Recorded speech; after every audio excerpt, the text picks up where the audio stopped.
Je suis très heureux de vous accueillir aujourd'hui à l'enregistrement de cette émission de télévision « Les actualités prophétiques » où nous allons partager la parole du Seigneur.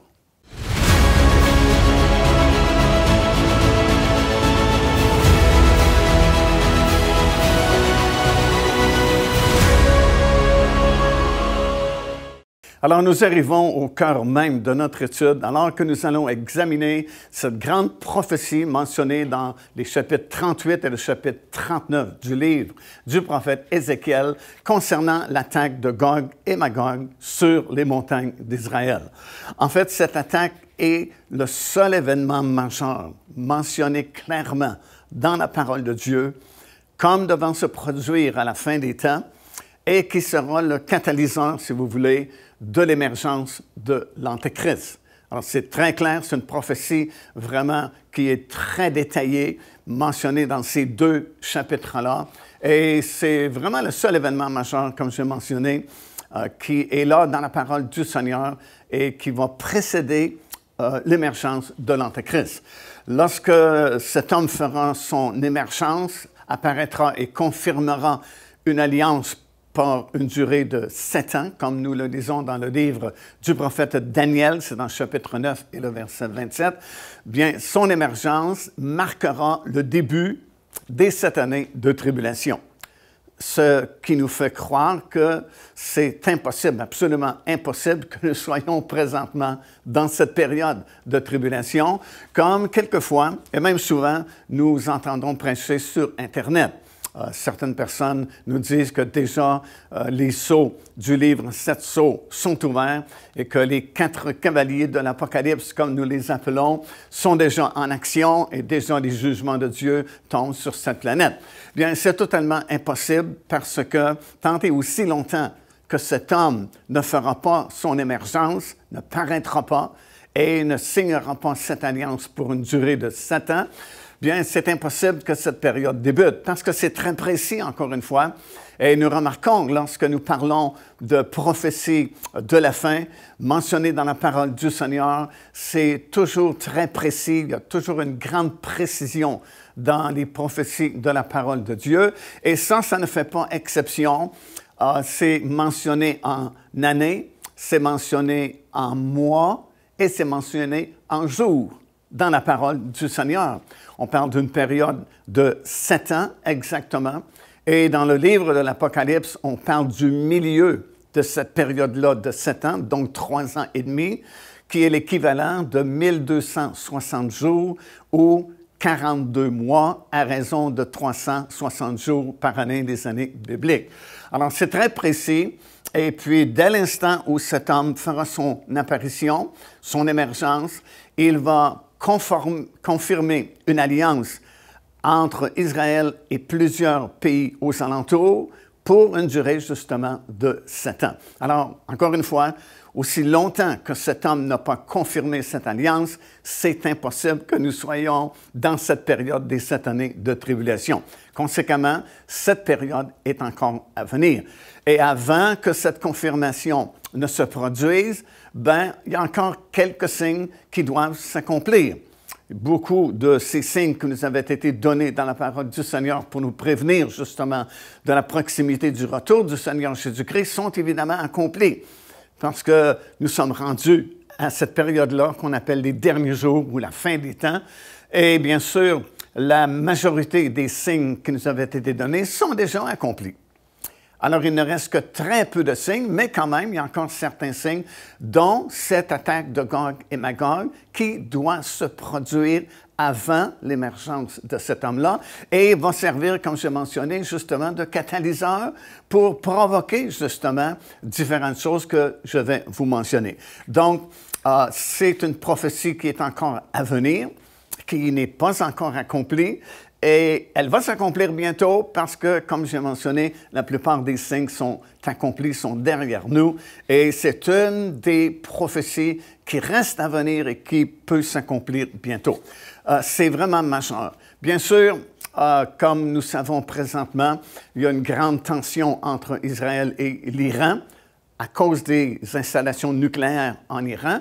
Et c'est possible parce qu'on fait souvent référence à cela, on fait mention de cela, la possibilité qu'Israël fasse une frappe préventive sur les installations nucléaires en Iran, qui bien sûr provoquerait beaucoup de tumulte et peut-être provoquerait l'attaque de Gog et Magog sur les montagnes d'Israël. Ça, c'est possible, évidemment, mais reste que l'événement majeur à venir, c'est vraiment l'attaque de Gog et Magog sur les montagnes d'Israël. Cette prophétie, lorsqu'elle s'accomplira, va provoquer l'accomplissement de certaines autres prophéties qui doivent s'accomplir également. Mais elles ne pourront s'accomplir tant et aussi longtemps que l'attaque de Gog et Magog ne se fera pas. Mais dès qu'elle se fera, elle va provoquer l'accomplissement, entre autres, de la formation de ces fameuses 10 nations que Daniel a mentionnées, qui doivent être formées juste avant le retour du Seigneur et surtout avant l'émergence de l'Antéchrist, car comme nous l'avons étudié précédemment, l'Antéchrist, dans les prophéties données dans le livre de Daniel, il est symbolisé par cette petite corne qui sort des 10 cornes. Et on expliquait que les 10 cornes, c'était la même chose que les 10 orteils sur la statue du songe que Nabuchodonosor avait vu, cette immense statue qui se terminait par les 10 doigts de pied, les 10 orteils. C'était représenté par les 10 cornes sur le 4e animal qui représentait l'Empire romain que Daniel avait vu, et également représenté par les 10 cornes qui sortaient de la bête qui sortait de la mer dans Apocalypse, le 13e chapitre. Alors, il faut que quelque chose qui provoque la coalition, la formation de ces 10 nations, et c'est l'attaque de Gog et Magog qui fera cela. Dès que ce sera formé, l'Antéchrist pourra émerger, parce que les 10 nations doivent être formées, puisque l'Antéchrist va émerger du milieu de ces 10 nations-là. Et ce sera suivi, bien sûr, de l'enlèvement de l'Église, les jugements de Dieu qui commenceront à tomber sur cette planète, tels qu'ils sont décrits dans le livre de l'Apocalypse, à compter du 6e chapitre, jusque vers la fin du livre. Ensuite, bien sûr, ce sera le retour du Seigneur Jésus-Christ avec tous ses rachetés sur la terre. Et finalement, il établira lui-même son royaume sur toute la terre et il régnera éternellement avec tous ses rachetés, avec tous les appelés et tous les élus. Alors, comme j'ai mentionné, cette attaque de Gog et Magog pourrait être précédée par une frappe préventive d'Israël sur les installations nucléaires en Iran, parce que ces installations représentent évidemment une grande menace pour Israël, et ça pourrait provoquer la venue de Gog et Magog.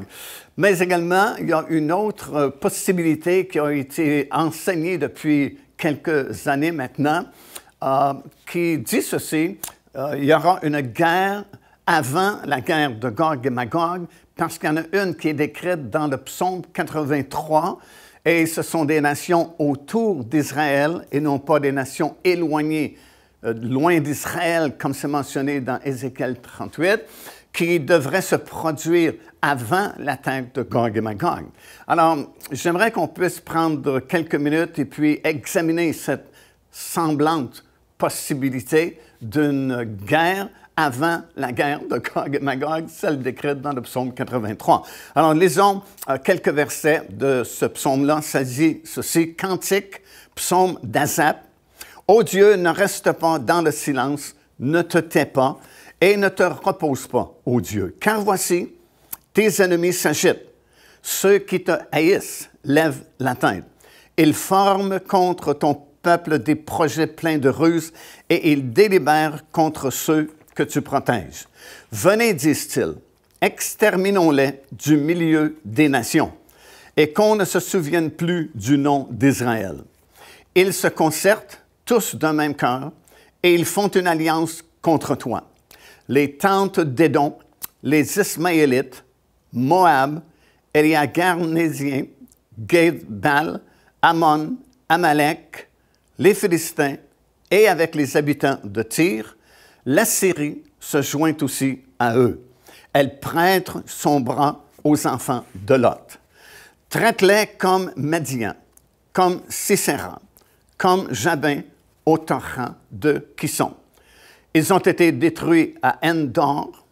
Ils sont devenus du fumier pour la terre, traitent leurs chefs comme Oreb et Zeb et tous leurs princes comme Zébek et Salmuna, car ils disent, emparons-nous des demeures de l'Éternel.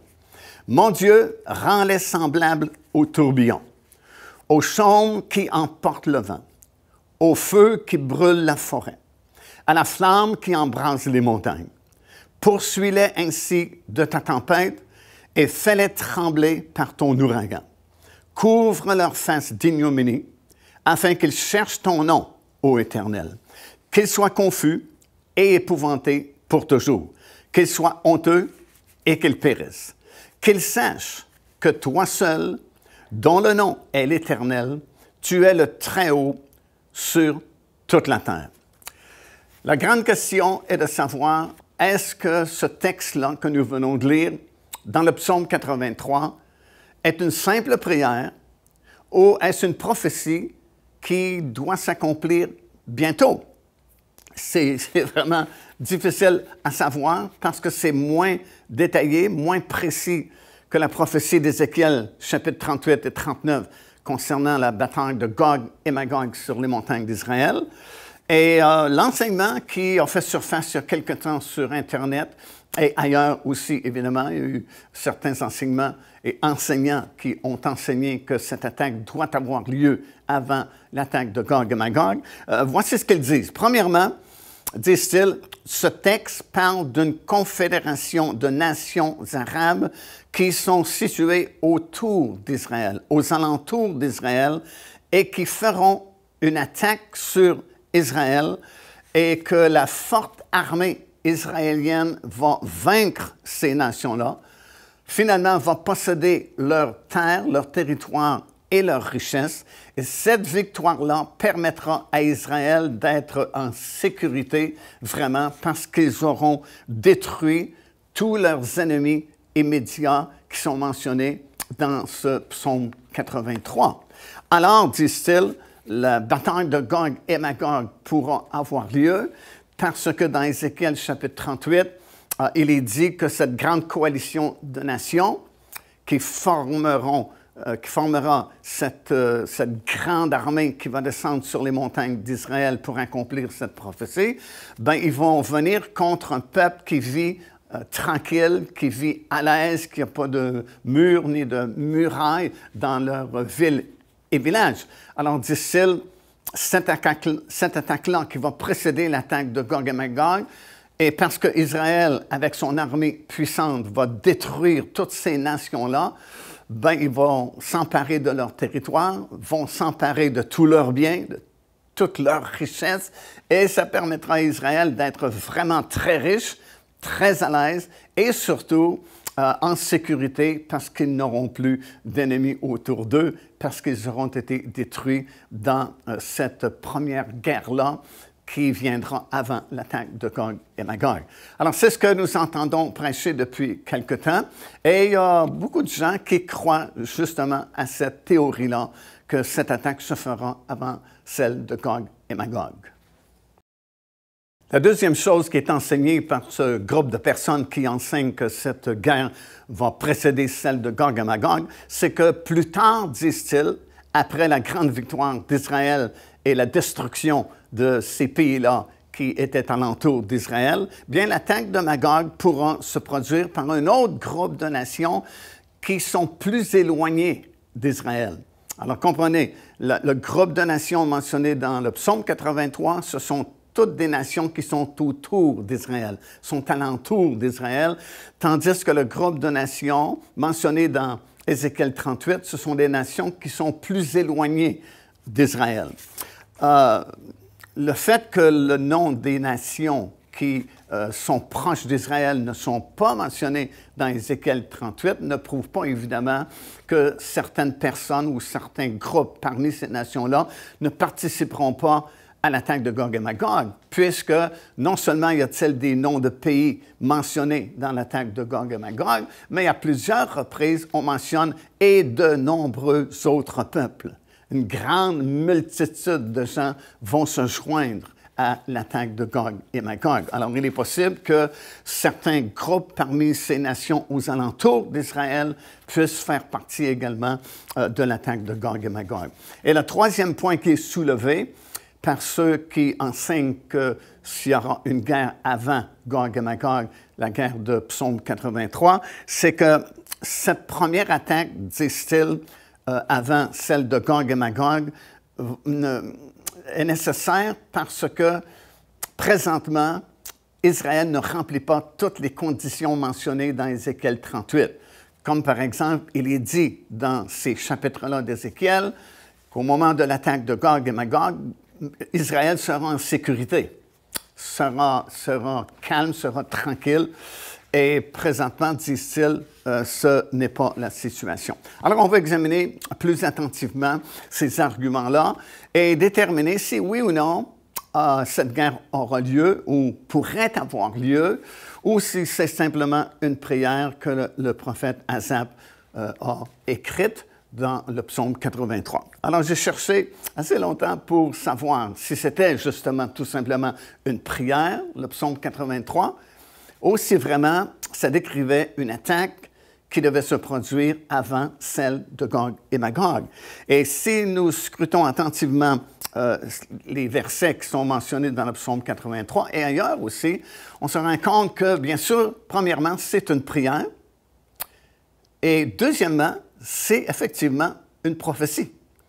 Mais la grande question est de savoir, est-ce que c'est une prophétie qui a déjà été accomplie, ou est-ce que c'est une prophétie qui doit s'accomplir bientôt? Ou ce qu'on voudrait savoir, c'est quand est-ce que cette prophétie va s'accomplir, puisque c'est également une prophétie. C'est une prière et c'est une prophétie. Alors, examinons en détail ce psaume-là, car il est quand même très important. Déjà, au tout début, dans le premier verset, ça dit « Cantique, psaume d'Asaph ». Alors, premièrement, nous sommes surpris parce que la plupart des psaumes ont été écrits par David. Et la plupart des psaumes ont été écrits à la tente de David, comme nous allons voir un peu plus tard. La tente de David, c'était vraiment une brèche prophétique qui s'est produite à l'époque de David, alors qu'il a tout simplement récupéré l'Arche de l'Alliance et puis l'a ramené sur le sommet de la montagne de Sion, a placé une tente au-dessus de cette arche-là et a demandé au peuple de venir louer, adorer le Seigneur en toute liberté. Et c'est surprenant, déjà, par le premier verset, que nous réalisons que ce psaume-là n'a pas été écrit par David, mais il a été écrit par Asaph. En fait, Asaph, au total, il a écrit 12 psaumes. Il a écrit le psaume 50 et les psaumes 73 jusqu'à 83, pour un total de 12 psaumes. Mais aussi, non seulement était-il un écrivain, parce qu'il a écrit ce psaume-là, mais dans 1er Chronique, le 15e chapitre et le verset 17, nous apprenons que Asaph était le fils du Lévite Béréchia et qu'il était en charge de la louange à la tente de David. C'est lui qui était en charge de louer et de faire louer le peuple à la tente de David. Dans 1er Chronique, le 16e chapitre, verset 7, nous lisons ceci. « Ce fut en ce jour que David chargea pour la première fois Asaph et ses frères de célébrer des louanges à l'Éternel. » Et non seulement était-il en charge de la louange, donc c'était un adorateur à la tente de David, mais également c'était un prophète. Dans 2e Chronique, chapitre 29 et le verset 30, nous lisons ceci. « Puis le roi Ézéchias et ses chefs dirent aux Lévites de célébrer l'Éternel avec les paroles de David et du prophète Asaph. » Oh, non seulement c'est un psalmiste, mais c'est un prophète avec les paroles de David et du prophète Asaph. Et ils célébrèrent avec des transports de joie et ils s'inclinèrent et ils se prosternèrent. Alors, cette période vraiment était très, très importante dans l'histoire du peuple juif, puisque c'était une grande brèche prophétique que David a créée vraiment lorsqu'il a ramené l'Arche de l'Alliance à Sion. sur le sommet de la montagne de Sion, a placé une tente tout simplement au-dessus de cet arche-là. Et ça dit que c'est pour la première fois qu'on a commencé à louer l'Éternel de façon libre et de l'adorer. Et c'était symbolique de la grande liberté que nous aurions en Jésus-Christ.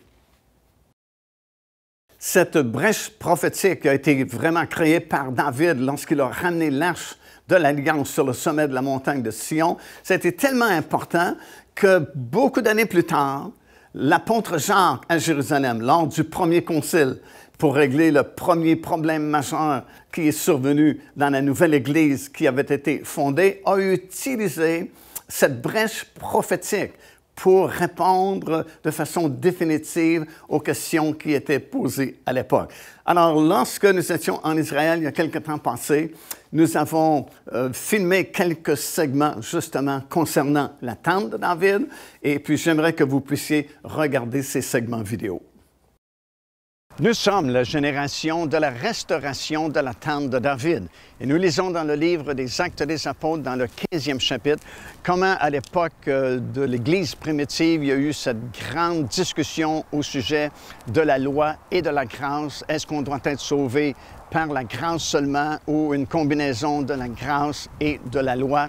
Et Paul s'est senti obligé de monter jusqu'à Jérusalem pour discuter de cette importante question. Et Jean, qui était l'apôtre de l'Église de Jérusalem, a vraiment tranché cette question en se référant à une prophétie d'Amos dans l'Ancien Testament qui affirmait que dans les derniers jours, Dieu allait restaurer, relever de sa chute la tente de David. Pour eux, à l'époque, ils comprenaient très bien la signification de la tente de David. Puisqu'il y a eu cette brèche prophétique à l'époque de David, justement, on a parlé de Silo, on a parlé du tabernacle qui avait été fixé là-bas à Silo et comment le jugement de Dieu était tombé sur le sacerdoce et sur le tabernacle lui-même. Et Dieu a décidé de déménager vraiment, sa présence ne serait plus manifestée. Et à l'époque, David a récupéré l'Arche de l'Alliance pour la transporter jusqu'à la montagne de Sion. Et c'était une ère nouvelle de liberté, de louange et de fraternité devant l'Arche de l'Alliance. Et c'était une brèche prophétique pour la génération de la fin que nous sommes, parce que c'est le temps du redressement, justement, de la tente de David. Ce qui s'est produit à l'époque, comme j'ai mentionné déjà, le tabernacle avait été fixé à Silo. Normalement, il aurait dû être fixé à Jérusalem, mais on ne pouvait le fixer à Jérusalem parce qu'on n'avait pas encore conquis ce territoire-là. Ce territoire-là était occupé par les Jébusiens à l'époque. Et même si Dieu avait demandé à ce que le tabernacle et le futur temple soient construits au lieu qu'il avait choisi à Jérusalem, on ne pouvait le faire à l'époque justement à cause des Jébusiens. Alors c'est pourquoi le tabernacle avait été fixé à Silo et comme j'ai mentionné déjà, les générations se sont passées jusqu'à l'époque du souverain sacrificateur Élie, alors que ses propres fils faisaient des choses abominables au tabernacle. Lui-même était vraiment comme aveugle spirituellement parlant, déconnecté de la présence de Dieu. Et Anne venait au tabernacle pour supplier Dieu de lui donner un enfant. Et elle a dit, si c'est un garçon, je vais le consacrer ici au tabernacle. Et vous savez l'histoire, c'est Samuel qui est né. Et Samuel a grandi dans le tabernacle à Silo. Et alors qu'il était encore très jeune, l'Éternel lui a parlé. Et ce n'était pas un message d'encouragement, mais c'était plutôt un message de jugement, justement sur le souverain sacrificateur Élie et sur le tabernacle lui-même. En fait, il y a 4 jugements qui ont été révélés à Samuel. Et Samuel a donné l'information, bien sûr, à Élie, le souverain sacrificateur de l'époque. Le premier jugement, c'était que la lignée d'Élie, la lignée des souverains sacrificateurs d'Élie, serait remplacée par la lignée de Tsadok. Deuxièmement, il lui a révélé que ses fils étaient pour mourir la même journée. Troisièmement, il lui a révélé que l'Arche de l'Alliance l'objet le plus précieux dans le tabernacle, serait pris en captivité par l'ennemi d'Israël, les Philistins à l'époque. Et quatrièmement, Dieu a annoncé qu'il allait abandonner tout simplement Silo et que sa gloire et sa présence ne seraient plus manifestées dans ce tabernacle. Et comme vous le savez sans doute, ces 4 jugements sont arrivés exactement comme Dieu l'avait révélé à Samuel. La lignée d'Élie a été remplacée par la lignée de Tsadok, qui ont toujours resté fidèles à David. Ses fils sont morts lors de cette bataille contre les Philistins. Ses fils ont été tués la même journée. Pire que cela, l'Arche de l'Alliance a été prise par les Philistins et transportée dans leur territoire et placée dans la maison de leur idole, de leur dieu Dagon. Et finalement, Dieu a pris la décision d'abandonner le tabernacle à Silo. L'arche n'était plus là, la présence de Dieu n'était plus manifestée, la gloire de Dieu n'était plus manifestée à Silo. L'arche a été prise en captivité et pendant de nombreuses années, l'arche n'est pas revenue à Jérusalem. Alors, c'est vraiment un privilège de pouvoir produire ces émissions de télévision, les actualités prophétiques et de venir chez vous avec le grand message de la parole du Seigneur. C'est le message qui peut changer votre vie, qui peut vous transformer, parce qu'il n'y a qu'un seul Seigneur. Son nom est Jésus-Christ, celui qui peut sauver, celui qui pardonne, celui qui peut nous transformer, qui peut effacer tout notre passé. Juste le fait de dire « Seigneur, je reconnais mon besoin, je t'accepte comme mon Seigneur et mon Sauveur » et tout à coup, tout va changer dans votre vie. La parole de Dieu dit ceci, « Si quelqu'un est en Jésus-Christ, il est devenu une nouvelle créature. » Et la Bible dit « Les choses anciennes sont terminées et voici, toutes choses sont devenues nouvelles. » Faites-en l'expérience. Repentez-vous, acceptez le Seigneur Jésus-Christ et voyez la différence. Vous deviendrez vraiment une nouvelle personne. Car Dieu a tant aimé le monde qu'il a donné son Fils unique, afin que quiconque croit en lui ne périsse point, mais qu'il ait la vie éternelle. Téléchargez gratuitement l'enseignement « Le salut, c'est quoi ?» en visitant notre site web www.paindevie.org et recevez la grâce merveilleuse que Dieu vous offre. Joignez-vous à nous afin de célébrer le Seigneur et entendre le message de la parole de Dieu par l'évangéliste Mario Massicotte. Venez recevoir ce que Dieu a préparé pour vous. Visitez notre site web www.paindevie.org afin de connaître notre itinéraire. Nous serions très heureux de vous rencontrer et de vivre des moments forts avec le Seigneur.